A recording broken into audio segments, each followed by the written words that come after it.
Welcome back to Beat the Often Path, the podcast where we showcase unusual success stories to help us all think outside the box in our careers. Today's guest is a reporter for a Dutch national radio station called BNR, and his name is Connor Clerx. I've often been told that I have a face for radio, and perhaps that's why I find today's guest so fascinating. Connor Clerx is the perfect example of someone with a dream that just won't quit.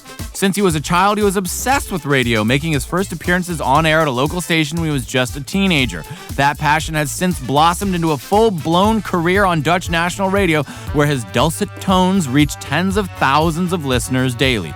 Connor worked his way up the ladder to become an on-air talent, and now he does tech reviews and news for the station, creating his own highly inventive segments.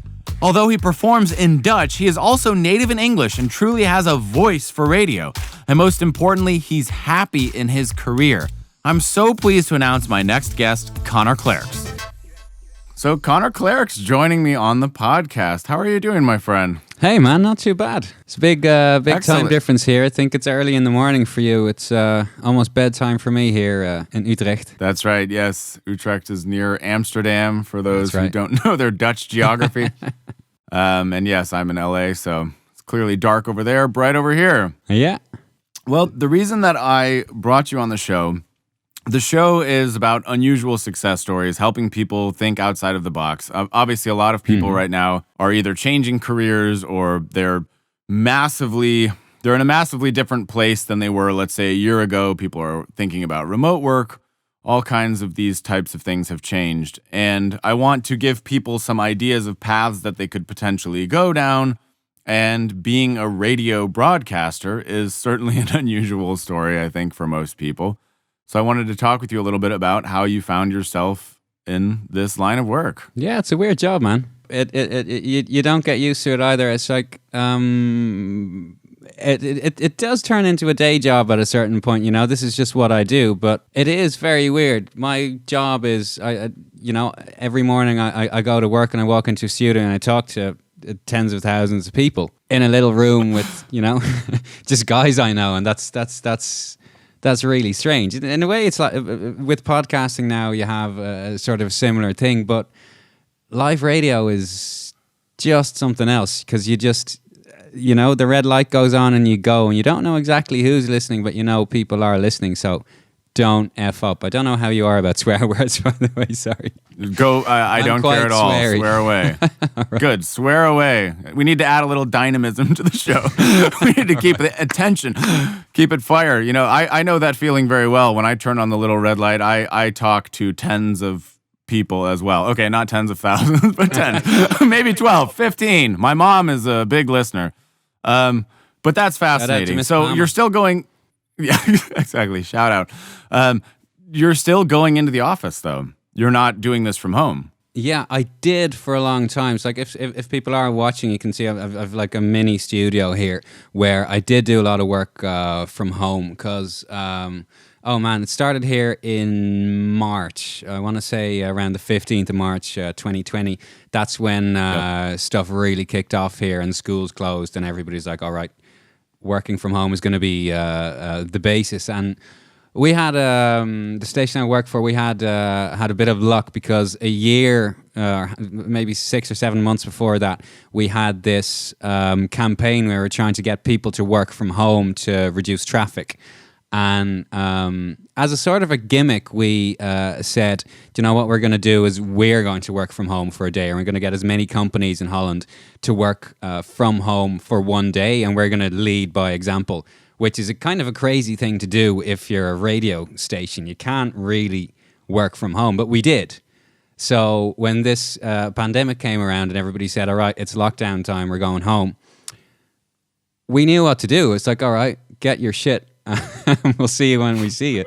And then the next day it was like, boom, here's live radio from everybody's living room, which is a really weird thing to do. But thankfully we've got this tech staff that's just amazing.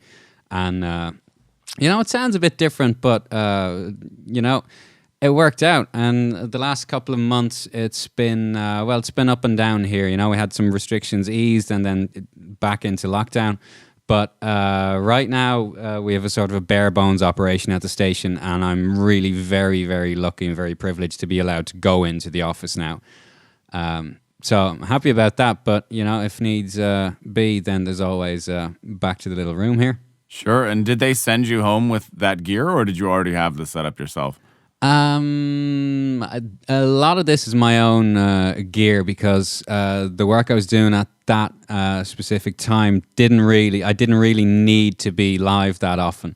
So I have different gear here, like a phone setup with a decent microphone where I can that I use if I'm doing a report somewhere live. Then I can just log in basically via mobile application and go on air. So I could use that, but I also kind of wanted to have a more studio-like setting for myself to be able to do the things I wanted to do, even if that wasn't strictly necessary. I just like, you like your creature comforts. I'm used to working in a nice, fancy studio, so I tried to sort of emulate that as best I could. To duplicate it a little bit. Okay, cool.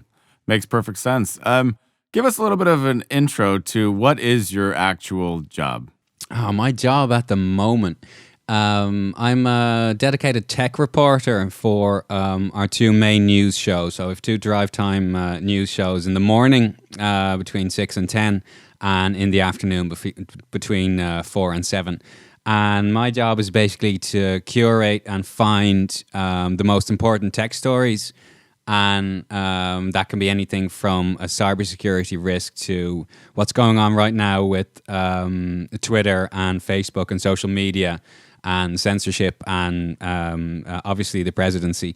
From there to things like Bitcoin to basically anything that has a tech or an online feel to it. That's sort of my field. So I decide which stories are the stories that you really need to know on your way to work or on your way back from work, or if you just want to know what's what today. And then I try and explain them as best I can. So are you prepping two different segments per day, or it's the same segment that runs twice?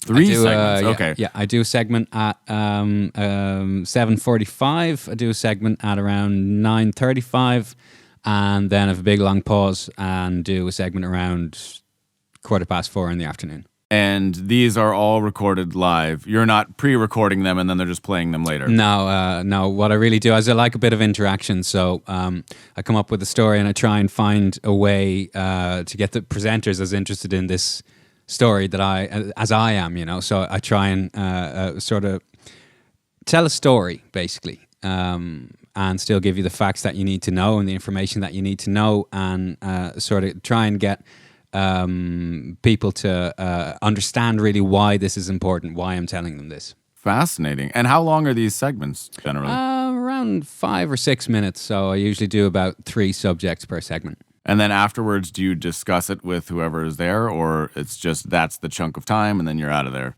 Well, it's live, so I have that chunk of time. It's not a monologue, It's a back and forth. It's a conversation about the subject, but that is the time. It is live radio, so you do need to make sure you stay roughly within your time.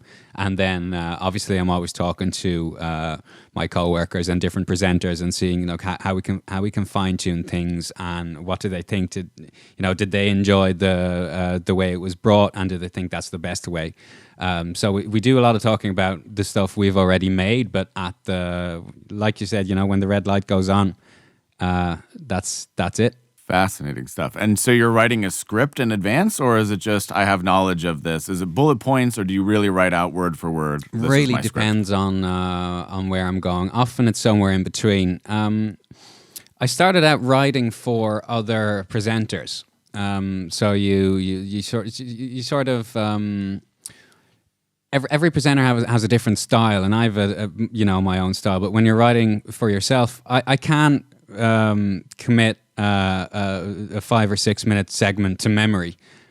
So I do write down roughly where I want to go, but I also want to have a presenter to be able to ask me a different question and then go on a different tangent and then, bring it back to where I actually need to go. But sometimes you're also working with, a bit of audio if you have something might be to do with, we had CES, the big consumer electronics show in Las Vegas, that you might want to play clips from or something like that. So you need a bit of a script so you don't get completely lost, so you can stay on track. But it's absolutely fine to deviate as well. That is so interesting. So how did you, let's back up a little bit before I dive into some of that. How did you end up in this of all possible careers? I don't know.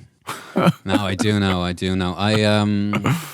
you go to school for it? I did go to school for it. I didn't finish my degree. I started going to school for it. But the first time I started making radio, I was only 16 years old or 15 years old, I think.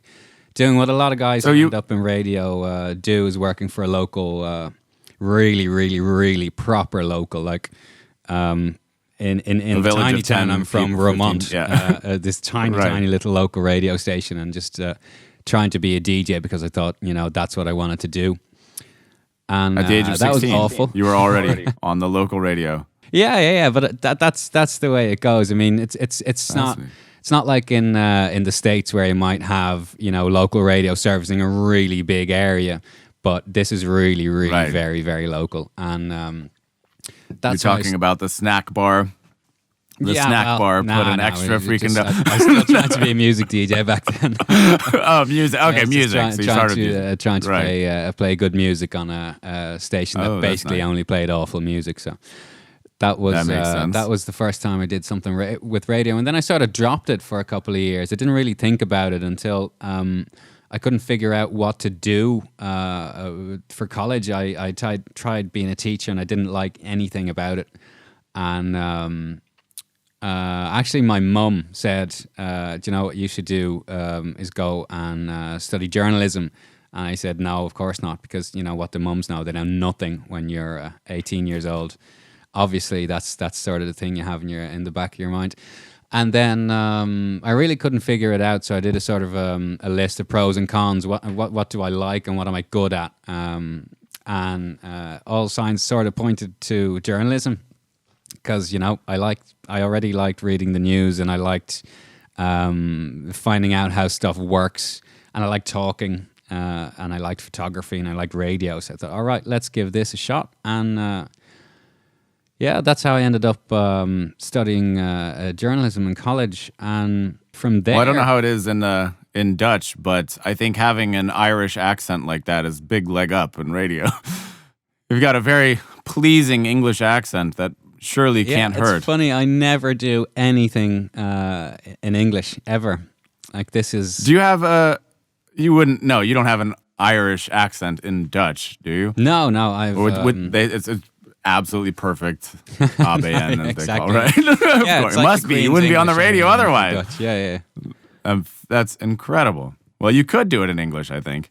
Yeah, maybe.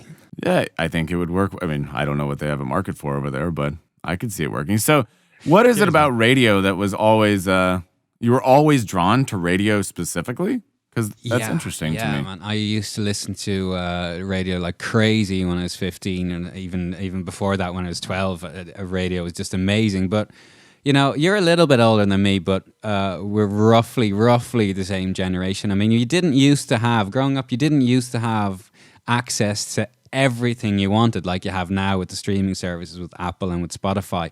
Back then, if you wanted to hear new music, that was the thing that you wanted to do. And that was really exciting, being able to listen to these guys, who knew so much about music and playing, you could sit there, really waiting for that one track, and you didn't know if it was going to get played. And then, I even had the little tape recorder there waiting to see, can I get this track? And then, of course, they had a sweeper running through it or something. I was like, fuck, I have to sit again. I have to sit through another entire show to try and get this. So I always loved radio like that. And just, it's a great way of making a connection. It's so intimate, especially like nighttime radio. People are really talking to you. And that always blew my mind. It's like how much you could get into that. It's like I can remember as a teenager, dialing into shows and being amazed that I could actually talk to this person, this legend. The way you build this up in your head, this guy who is basically, I know now, is just a guy in a room just with like a microphone with his headphones on. And he's just waiting for somebody to talk to him. Yeah, exactly. But that was he's hoping that somebody will call in and say hi. Yeah, but there's magic in radio, and I was always drawn to it. It just took me a while to figure out that I actually wanted to be in that position myself, in a way, because I never did become that music DJ. Sure. So you took a couple years hiatus, and then what happened at that point when you got back into it? I ran out of money. That's what happened. As most people do. Yeah, I worked as a music journalist for a short while. I got this amazing gig in a place where I never thought that was my absolute dream job, and they offered me a 6-month position because they needed someone to fill in for 6 months. And that's what I did, and I loved it. I went to the biggest festivals, and I got to interview bands and review bands, and that was just great. But after 6 months, that ended, and I didn't really know what to do. So I started doing a little freelance work for a newspaper. But I was kind of having a hard time making ends meet. So I just started asking around, just, the way you do with friends. Like, does anybody have a gig I can, even for the summer, just do a bit of temp work that's not working in a bar? I mean, I love bars, but I wanted to do something to do with journalism. And a friend of mine said, I don't normally do this, but I will refer you for some work in the station where I work now, which is BNR, which obviously in the States no one will know, but it's a news station, a national news station in Holland. A well-known station. That focuses on financial news. So that's nothing to do with what I was doing back then. But I thought, let's give it a try. And they were willing to give me just a little freelance gig for 2 or 3 weeks. And the moment I got in, I thought, all right, I have my foot in the door now. So I'm going to work like crazy and make sure that they want to keep me. And 3 weeks turned into a couple of months, and a couple of months turned into, 3.5 years now. 3.5 years, that's where you're at. Wow, incredible. And did you start off with the tech news, or did you kind of morph into that? What were you doing? I started out on background, just trying to research stories and learning. Okay. It takes a while to learn. So you weren't on-air talent. You were just facilitating. Okay. So when did that transition happen? That happened very slowly. Obviously, people, as they should be, are quite picky about who they do and don't let on air. So I remember after about 3 or 4 months, I'm a bit cocky, so I asked my boss, is it possible I might, do just one piece? Can I have this idea for a piece? Can I maybe, just do this and actually record this myself? And she sort of looked at me and she said, I think you should just focus on doing your actual job right. And I thought, well, that hurts a bit. That stings a little. But she was right. I did need to put my head down and learn the basics, become better at what I did. And eventually, I was getting to a sort of a point where I was allowed to do segments on things I wanted to do, but my voice wasn't approved because there has to be you get some training and people have to prove basically. You have to just be clear to be allowed on air. And that was taking a while because, I don't know, I can't remember. I think somebody important was on holidays or something like that. And then I got a little bit bold. That's what they say in Ireland for naughty.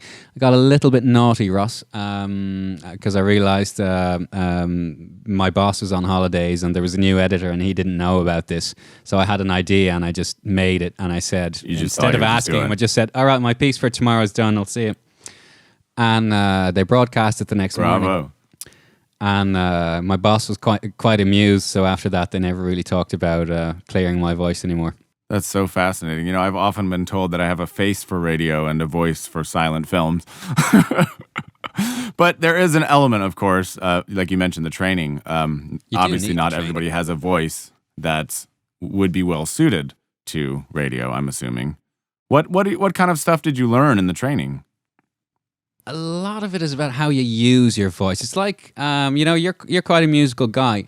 There's not that many people who really can't sing.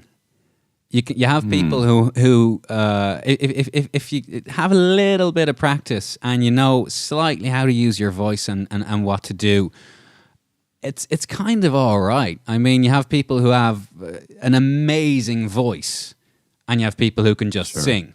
I mean, I don't have an amazing voice for radio. I have a reasonable voice, and I know roughly what I'm doing with it. But like, you know, some of the presenters I work with, they were just born with this amazing, really soothing, deep, lovely voice.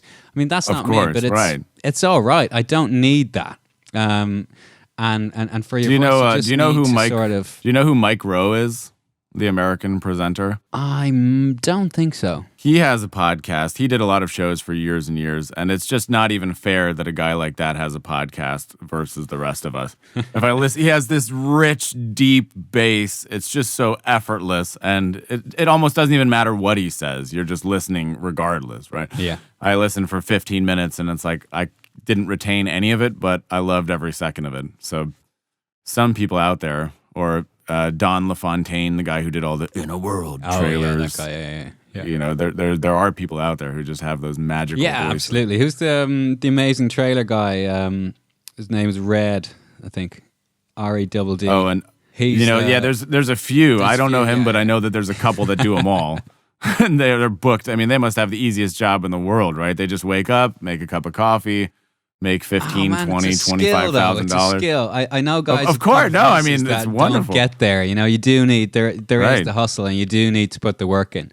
But yeah, if you're blessed with a voice like that, it's gonna be slightly easier for you. But I mean, Michael Phelps had longer arms, longer fingers, longer feet. He still put the work in. True, that's true.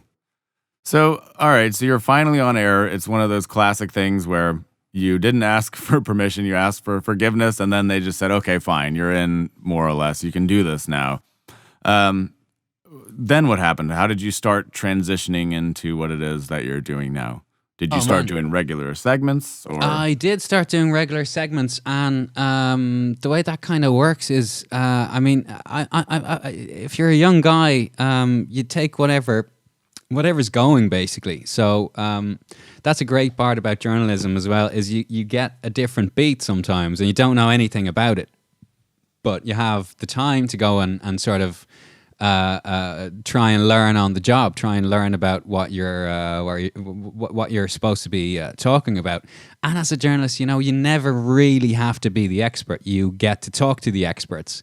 So I need to know roughly what you're talking about, but it's not about what you know, it's about the questions that you ask and what, you know, the actual experts have to say about things. So I did segments on just a wide range of topics, like it's segments on the energy transition and the climate. I did sections on diversity and inclusion in the workplace, about productivity and purpose, and, you know, how to enjoy your job more, from lots of things like that, and just day-to-day news where every day is just a whirlwind of different stories, and you know, it's all really fluid, and basically anything they throw at me, I'll say, yeah, go on, let's do it. And now it's landed on tech, and I'm going to be doing this for probably about 6 months to maybe a year if I'm lucky. And after that, we'll see what happens after that. Fascinating. So give us some quick and dirty, what are a couple microphone technique tips that you might have learned? Or what could somebody do to be better suited to this? Love your mic. Just crawl right into it. Be close to it. Now I'm afraid that this is, I just moved house, so I haven't actually checked my level, so I might sound shit and nobody's going to believe me. But it sounds good here. Right. So I don't know. What do I know? It's a lot of it is, and again, I don't usually do this in English, so that's a bit weird for me to say. My Dutch voice is way neater than what I'm doing now, but enunciate clearly, take your time. Don't be worried about your pace. I like a natural pace. Like, I'm a quick talker, and I had to tone that down a little bit because being a quick talker and then having the energy of a live show, all of a sudden you're just going on and on and on and on and on and on and on, and nobody's really listening to what you're saying because you're just going so quick, and you're just, boom, this is my story. And you want to avoid that. You want to sort of be in a relaxed place and be able to just tell your story, and then stick to your own voice, stick to what feels good for you. And other people are going to give you feedback. Maybe you're not as clear, you don't sound as clear as you think. Maybe you need to tone it down a little bit. But whatever you feel, the closer you are to yourself, I think the better it's going to sound, because ultimately that's how we differentiate between great presenters. It's not their amazing voice, even though it helps. It's who they are. It's their personality that we really like. And so I definitely say that, and listen to yourself critically, especially when you're starting out. Record yourself, I don't care, read a book, but preferably make a pilot show for yourself and see, all right, what aspects of my voice do I like, which aspects don't I like, what can I do to make it sound a little bit better, and then just practice, because like anything, it takes a lot of time. Do you feel, how long do you think it took you before you felt comfortable? Oh man, comfortable. I don't know. It's hard to express as well, because is it the amount of minutes that I was on live radio? Is it the amount of hours that I was recording stuff in, trying to practice in studios, or is it the months or maybe years that it took in actual time that it all adds up to? I don't know. I suppose I got comfortable after 3-6 months, because I believe that's roughly what you need. That's the time you need in any new job that you're doing. You need at least 6 months really to really get your bearings. What role did nerves play? Were you very nervous in the beginning, and how did you combat that, or do it anyways? That's a good question. I think a big part of it for me was there's two big moments for nerves and doing radio. The first one was I was really self-conscious and always really had a lot of doubts about what I was doing. So I was constantly asking colleagues, like, did I do this right? Did I do that right? Should I have done this like this? Should I have done this like that? And one of the more senior guys took me apart one day, and he said to me, do you know what you should really do? Trust yourself. Just stop all this. Trust yourself. See what happens. And I did. And the moment I started trusting myself and I stopped questioning every single a little decision, it became a lot easier, because then all of a sudden you just have a clearer path. This is what you need to do. Here's where you are. Let's get there. Just do the work. And that was a really big help. That sort of just changed stuff for me, because I started focusing less on everything that could go wrong and on how I was performing, and I just started doing the work. And that's what you need to do eventually, is just put in an X amount of hours, and the more fun you're having, the quicker that's going to go. And the second thing that was really mind-blowing as well is realizing that this is a thing that happens to me a lot in the studio, right? I'll be talking to somebody in a live setting, and I'll fuck up. I'll forget something. I was going to ask. I'll maybe miss a word, or just lose my train of thought and just think, what am I doing? Just for a second, it's just blank. And I think... Very easy to imagine. Oh, God, what's going on? I have to focus, get back to this. And that takes minutes, maybe. It feels like an hour of silence. And you think, oh, God, and then you're back. And then you're back in the conversation. And then I listen back to it. And the actual moment is like a blink. It's half a second. You just hear like a slight hesitation in my voice. And then, boom, we're on. As soon as I realized that, how much more pressure there is you're on panicking this side and sweating of the microphone I know than there is on the other side. Because they've got it on in the background. Yeah, they're at work. They're not really, anyway. They're not paying. Even if they are, I mean, what feels like an eternity of silence or a really big mistake, it ends up sounding really small. Oh, and that's a third tip, if I may. Love your silence. Not too long, especially on live radio. Most radio stations have maybe a 7 or a 9 second limit on complete silence. And if you have that long, then the alarm bells start going off. And that's a problem. But a lot of broadcasters, podcasters, the first thing they do is when they get started, they don't like the silence. So when they're interviewing somebody, they'll talk and talk and talk and talk and talk. And it's okay sometimes to just leave it. And leave it slightly longer than you think is comfortable. That really, if you're having a good chat, that can work really, really well.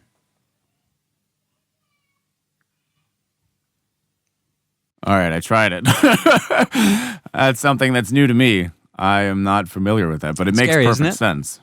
Adds a little gravitas to the whole thing, I guess, does. right? Don't overuse it, but it is good. That's one of the things. If you're dropping a truth bomb. Yeah, absolutely. And I mean, that's at the end of the day, that's what you want, is you want a real conversation. And if we were sitting, instead of being all these thousands of miles apart, if we were sitting in a room, then, sometimes we'll be quiet for a little bit. That's really interesting. I got to remember that. These are great tips. What do you think your biggest blunder, or what's the biggest mistake that you had on air? Or is it just little things? Up to now, I've really been very lucky. It's been little things, it really has. And are there limits to what you can say? Because obviously, I know that things are different in Europe, but here everything is political. There are certain things that people can say or can't say or shouldn't say, especially on an official program. Do you feel that you have to be careful, like I can't say this, or like you said, swearing at the beginning? Are there limits that you have to stick within, or not really? Well, the job I do, it's in, it's news radio, so there's never really going to be any swearing. And the most important thing for me is what I'm telling true? Have I checked this? Are these the facts? Obviously, you can't control guests exactly in the way that maybe if they say something that's not true, you try and verify it as quickly as possible. But for myself, the scary thing is to say something that's wrong. I might have sworn once or twice by accident on air, but that's not a big... I fucking love my AirPods. Exactly. Fucking love my AirPods Pro. That's not as big a deal to me as saying something that's not right. That's way more scary. And to what degree do people hold you accountable? Do you get angry calls or letters if you do say something? I mean, is that something that's a risk? Oh, you get the weirdest reactions, man. It's never what you think it is. Like the stuff I thought that might get a lot of reactions or might get people angry. It was never that. It's like the weirdest stuff. One example. At one point, I did a kind of a weird sort of a jokey segment about. It started with one of the head honchos in NASA. He gave this conference. He said, all right, every, I don't know, so many thousands of years, there's a huge meteorite strike in Earth. And to be honest, we're overdue, so it could happen anytime. So I thought, that's kind of a funny prospect. Maybe I can riff on that a little bit and get, I got a philosopher in with the ridiculous question, would it actually be so bad if we all just die? Seems like a pretty relaxed way to go, man. I mean, you could have cancer, or you could have something awful that'd take forever, and this is just boom, gone. And I had a philosopher agreed with me, so we had a kind of a funny talk about that. And then I started getting angry letters about this, saying that you left-wing guys with your climate change bullshit, you're causing this. Even there? Oh, no. Like, well, technically, yeah, if a meteorite would strike Earth, that would be a change of climate. But I'm not exactly sure what left-wing politics has to do with it. You left-wingers with your meteors. I'm not even that left-wing. Astral phenomena. That's pretty bizarre. I mean, obviously that's a thing here in the U.S., but I suppose those viewpoints are so insidious that they spread. That's really people just want to disheartening, hear what actually. they want to hear, man. That's the problem. They don't really listen. Right. It's like, yes, I can see how a meteor, after we're all dead, the climate would probably change, It but get a lot colder for a while. it would definitely. But that's not how it came about. So that's shocking, and I'm sorry to hear that. It's all right. That does bring up a question. How do you research? Is it just Google, or what do you consider acceptable research? This is like back to high school or college days, I guess. Oh, it really kind of depends on what you're doing. See, radio is talk radio is not the same as, for instance, a newspaper where you really do a huge amount of work for your own stories. I don't have that kind of time. A lot of stuff we do is talking about news that has already been reported often by newspapers or by other outlets. And I'm often more interested in the reaction, like the decision makers, so CEOs of companies or politicians, parliamentarians, people like that, reacting to the news and doing the interview about something, as opposed to newspapers that are often really do some brilliant work in uncovering facts that were previously unknown. In a live radio setting, that's not something that, for me at least, that happens very often. It's more about, here's the situation, here's today, this is what's happening now, and getting reactions about that, and interviewing the decision makers about, maybe policy changes or decisions they've made that people might disagree with. But generally speaking, I mean, my day is spent reading lots and lots of news coverage from established outlets, and I kind of know which newspaper is gonna be well checked and which one might be a little bit iffy. So what sources you can trust a bit more than others. But if you do go along with something and you haven't checked it, that's on you. But basically, just a lot of reading, man. Well, you mentioned getting guests, and I'm assuming that this stuff is highly topical. So when you need to get a guest, there seems like there'd be an enormous scheduling component of this. So let's say there's something that's relevant today.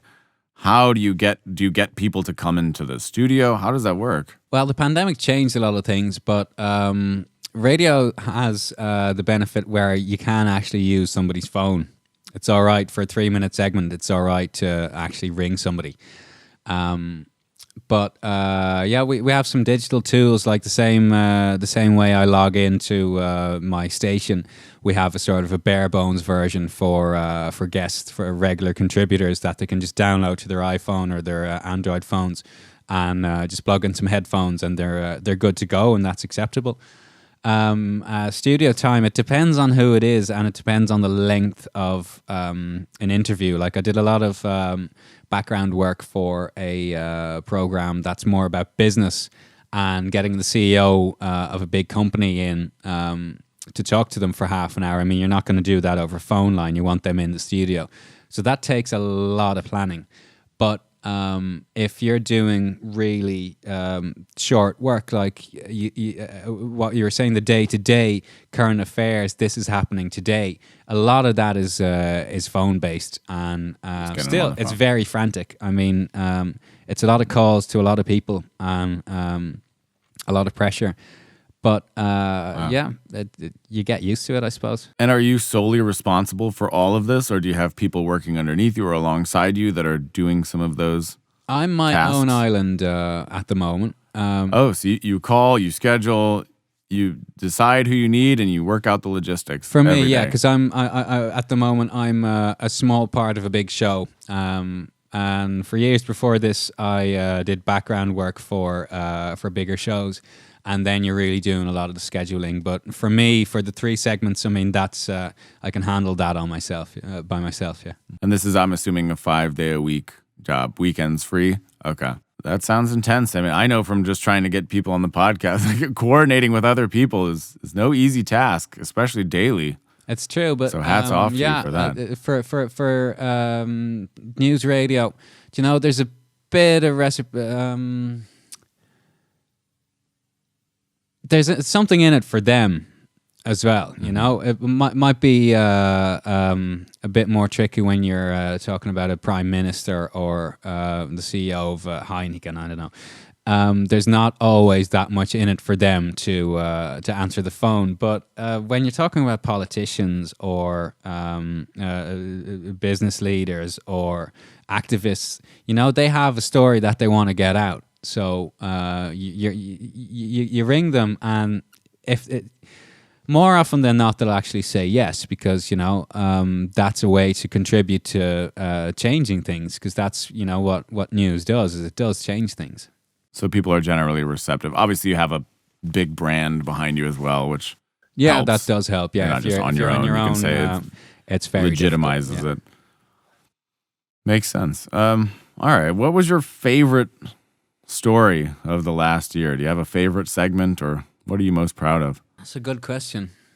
Do you know what's funny? I did a segment that I made and edited where I used Kid A by Radiohead and a buttload of sounds, sort of Pink Floyd Money type sounds that I'd recorded with different coins and things like that. And I got this really crazy old advert where they had one of these movie guys, you know, talking about I had all these different sounds on a segment that was about student loans and not being able to repeat that. And just the first 30 seconds of that, it sounded so good that I actually danced to my own intro, which I've never done before. But I heard it. I was listening back. I spent all day, you know, mixing this, and I heard it back, and I just thought, that's good. And I think that's the happiest I've ever been working here. That's the happiest. Wow. Well, that was a question that I had, because you had mentioned live radio, so I wasn't sure to what degree it was live or pre-recorded. So when you're doing that, is that a hybrid where you're like making something in advance and then I'm doing a terrible job of explaining what I actually do, but that's because my job, it changes every 6 months or every year. What I used to do is for a while I'd have a sort of a 3 or 4 minute slot to do something I wanted to do with the news, and that would be pre-recorded because it'd be quite layered and kind of like a mini podcast story in about 4 minutes. So you'd be working with music, be working with quotes, be working with people I'd interviewed, and sort of turning that into a sexy sound. And that takes all day to make like a little 3 or 4 minute segment like that. So that's completely different from what I'm doing now, but it is something I spent a lot of time doing. And when you're mixing this stuff, obviously mixing is a skill. Are you making this an Audition, or what software? Yeah, I usually use Audition. And the great thing of working for a radio station is if you get in over your head, there's always somebody who does, you know, the guy who makes the adverts or the guy who records all the promos. These guys know everything, and they will just take you into their Pro Tools studio and just say, "No, what we were trying to do. Okay, this is how you were this is how you should have done it. That's what I was going to ask. It would have sounded like this," and then you remember that and you learn and you go on. So yeah, because you know when you're mixing sound effects and all of that, the idea that it's going to sound good or cohesive on national radio is anything but a given. True. Maybe it sounds like crap. So are you processing your own voice, or is there a dedicated somebody out there who, you know, I just send the raw files, they process it, I don't have to worry about it?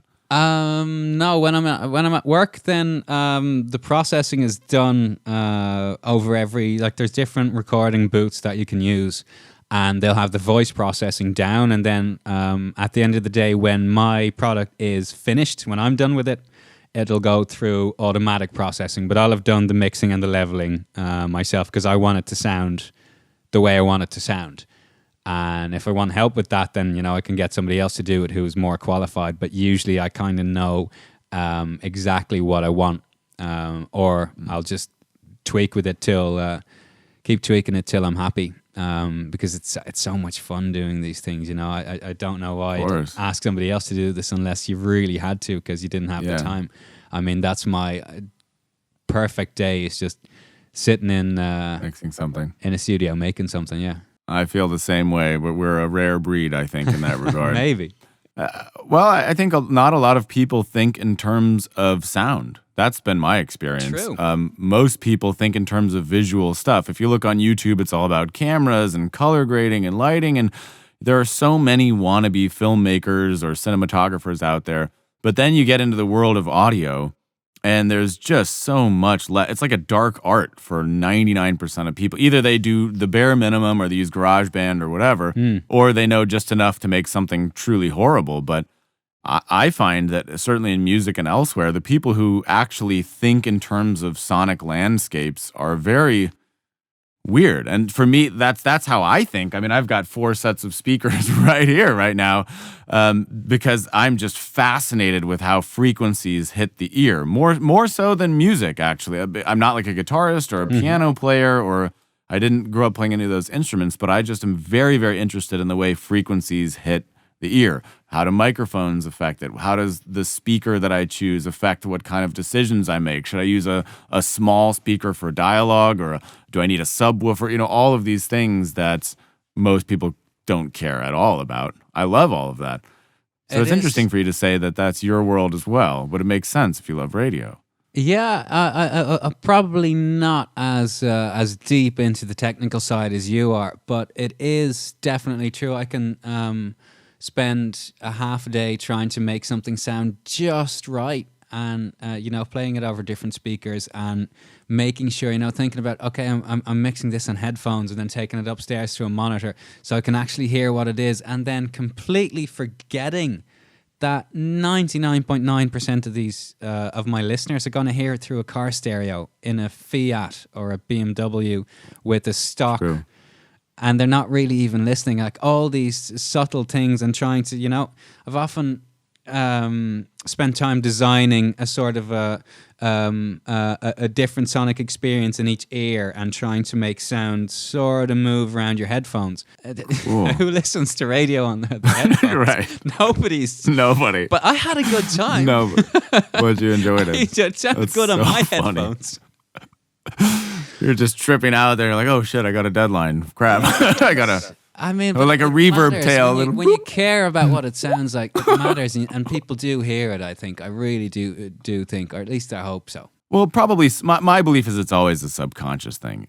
I that's what I tell myself. It's not a conscious thing, and the difference between good enough and great is just a feeling that people have. It's a feeling of being taken care of, a feeling of being able to let go and not worry. I think that's true of music or DJs or anything else. If you're in the hands of an amateur, you are kind of always on edge. You kind of always expect that there might be a mistake at some point, or you're just never able to really relax. But when true professionals are involved, you're fully relaxed. Yeah, you just accept that what's coming in, you accept it for what it is, Yeah. So I'm sure in some way they appreciate it in their Fiat, or it sounds professional, quote unquote, right? Versus like some kid and a 15-year-old. I'm sure you've come a long way since then. Oh yeah, man. Yeah, well, professional is sort of that's the lowest the bar goes. I mean, but the funny thing is, it probably is true that people will hear, okay, this sounds the way it's supposed to sound, and that's pretty much all. Everything above that, you're doing it for yourself, and you're doing it for the other people who love radio. Because if there's one guy or one girl who listens to that and think, oh, that sounded fucking cool, that's enough for me. Because I had a really good time. Right. And I'll send it to 2 or 3 other weird colleagues who have a weird fascination with audio, and they might enjoy it too. And that, I got paid at the end of the day. Far out, man. Right. You got a job. What is the processing, the auto processing? Can you describe what it does to your mix? How does it change the sound? It makes me sound sexier. Just adds a lot of low end, or just rounds it out. There's an equalizer. I mean, I'm not an audio technician, man. I mean, we have a whole support staff doing this sort of stuff, so I really don't. But I guess okay. More than that, though, are you ever surprised? And there's a good bit of processing on it. Yeah. But does it ever sound different than you think? You're like, okay, this is going to sound awesome. Then it hits the processing, and then whoa, suddenly this is too loud or that's too quiet. It always sounds never better. Fuck it up. Cool. No, honestly, it's just, I mean, no, they got their shit on lock, man. It sounds a bit fuller. But again, I sort of trust that. If I've done my levels right, then it's pretty much going to be good. For me, it's important if I segue, in these short pieces you might go from A to B to C.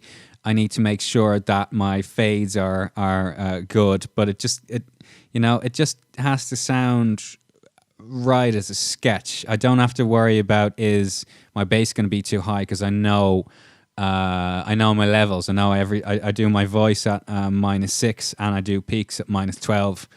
And if I stay within those boundaries, then I'm going to be fine, because the processing will take care of it and it won't ruin it for me. And if I really want to, if I want to be sure, then I can always check it before it's broadcast. Okay, fascinating. Do you have a favorite microphone, or what's the standard microphone over there? No, I think I'm more concerned with whether the room sounds good than the microphone. Again, we are blessed to have audio technicians, so depending on where I'm recording, it's going to be a Shure, I want to say SM58, or in... That looks kind of like what you have right now? Yeah, that's right. Or in the worst case, It might be what I have right now, which is actually a pretty sweet little microphone for... basic stuff like that. It's a Sennheiser A35, and then if I'm doing like serious voice work or for promos or for adverts or something like that, then then they'll have the big Shure Rode setup with basically what you have. Right there, yeah. But it's often just not really necessary for most of the radio work. Something like this actually it does the job.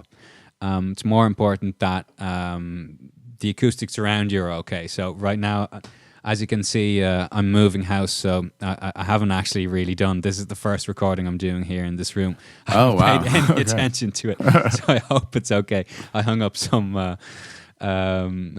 blankets behind me to try and sort of mute. But no, if you can soundproof your room a little bit and make your room sound a bit softer, then I think that's pretty much more important than your mic.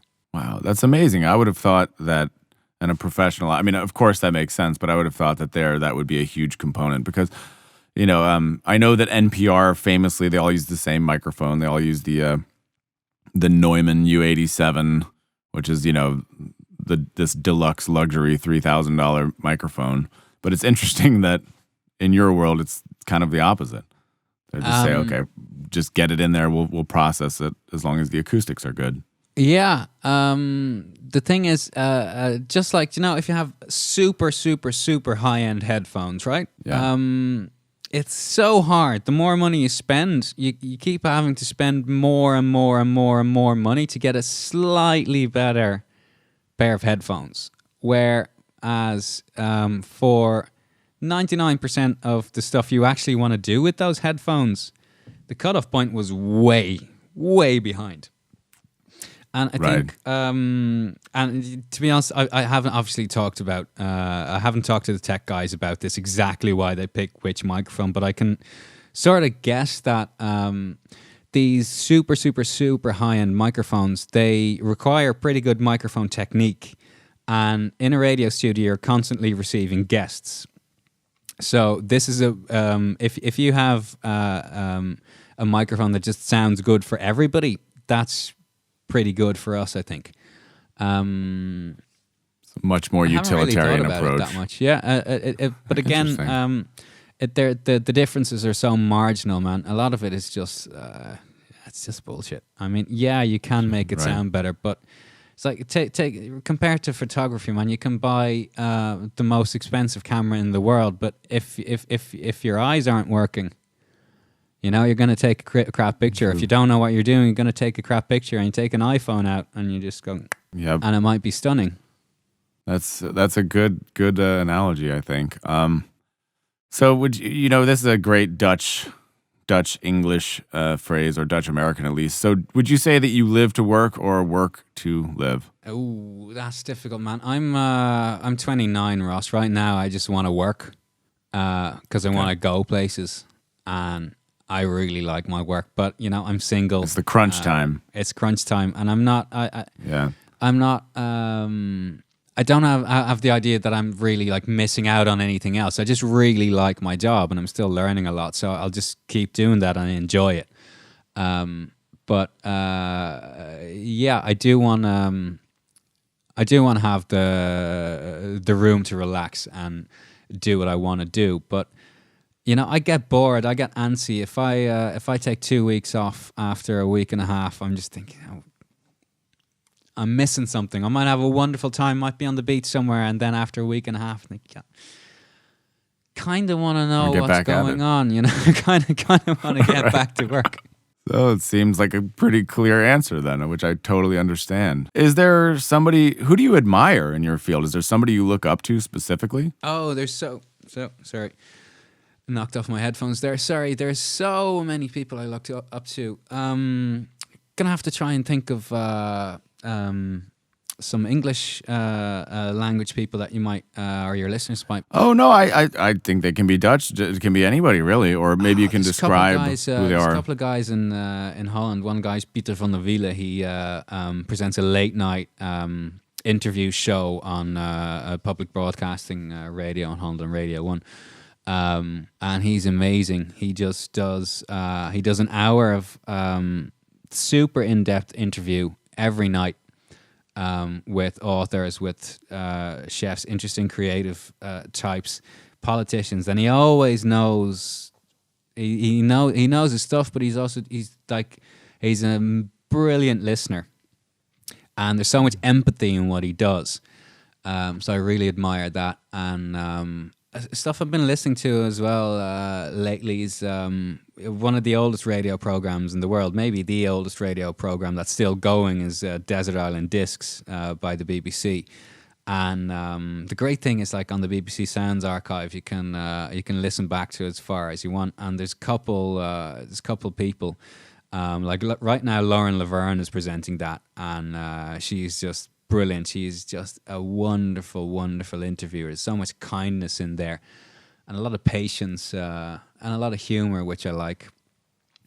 And there's a couple women before her that were just great. It's like I can't think of the name now, which is embarrassing. But one of the interviews I was listening to recently, there was this moment where the interviewer asked a question, and but they were both women, and they were both probably over their 40s, and it was a question about having children, and I think it was about the loss of a child, and there was this question, and I just realized all of a sudden, I thought, whoa, I got goosebumps. I thought there's so much empathy and so much experience behind this question that I just realized right then, oh, whoa, I still have not just a long way to go, but I have a lot of time. I mean, you need to be maybe 40, 50 years old to have enough lived experience to be able to ask this question. So, there's all this time to become, a better interviewer, a better presenter, but also just, older, and that's gonna help being more experienced. So you're optimistic about old age. I like that. That's good. Yeah. Because in the TikTokification of everything, let's just say oldness isn't TikTok, valued everywhere. Well, there you go. Oh, that's wonderful, man. All right, we'll do a couple rapid fire. This has been excellent. Thank you so much for taking the time, first of all. A couple rapid fire questions. Yeah, go. To kind of wrap it up. All right, so what do you think is more important in your line of work, talent or effort? Effort. Full stop. Do you want me to expand on that? No. Fair enough. Okay, good enough. Okay, so what is the smartest piece of advice you've ever received? Ooh, stop worrying. Trust yourself. Man, I got to listen to that piece of advice. If I could just tattoo that on the inside of my eyelids, I think I'd be better off. Okay, good stuff. What's your goal right now? My goal right now is to get better, and I don't care what shape, what form that takes. I just want to do work and grow. And man, everything is so unpredictable. You never know which door is going to open. And I was not prepared. I was not preparing to do any of the stuff I did. And it just happened.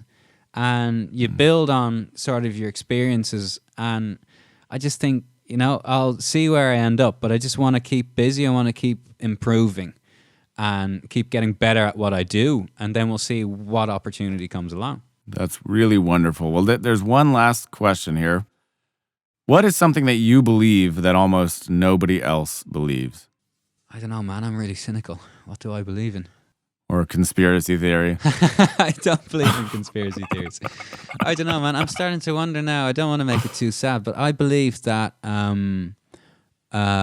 almost everybody is all right. Is trying to do well by one another, and if you see a big story now in Holland is how the government and tax authorities really sort of tried to crack down on people who were supposedly committing benefits fraud, and a lot of stuff like that. I don't. It all boils down to a simple sort of idea: do people want to work? Do people want to do the right thing if you give them the chance?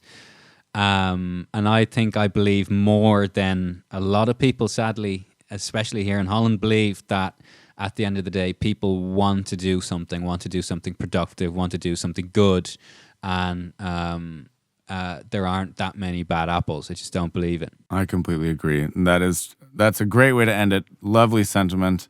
Thank you so much for being here. Thank you. Any parting words? Really, I had a really good time. Oh, wonderful. Glad to hear it, man. Any parting things before we go?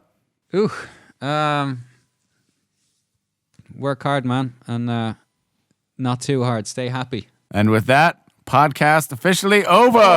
Thanks for listening to the Beat the Often Path podcast. If you've been enjoying this show, please like, comment, share, subscribe on Apple Podcasts, subscribe to me on YouTube. It would mean the world to me. Also, do you have an unusual success story, or do you know someone who does? Well, please recommend them to me. They could be a future guest on this show. Maybe they've rolled the largest boulder down the mountains of Tibet, or maybe they built the world's largest chicken farm in Madagascar. The point is, I don't know what I don't know, so I'm looking for inspiration and unusual success stories. So help me by being a part of this adventure. I'm looking to grow this podcast with you. Thanks again for listening.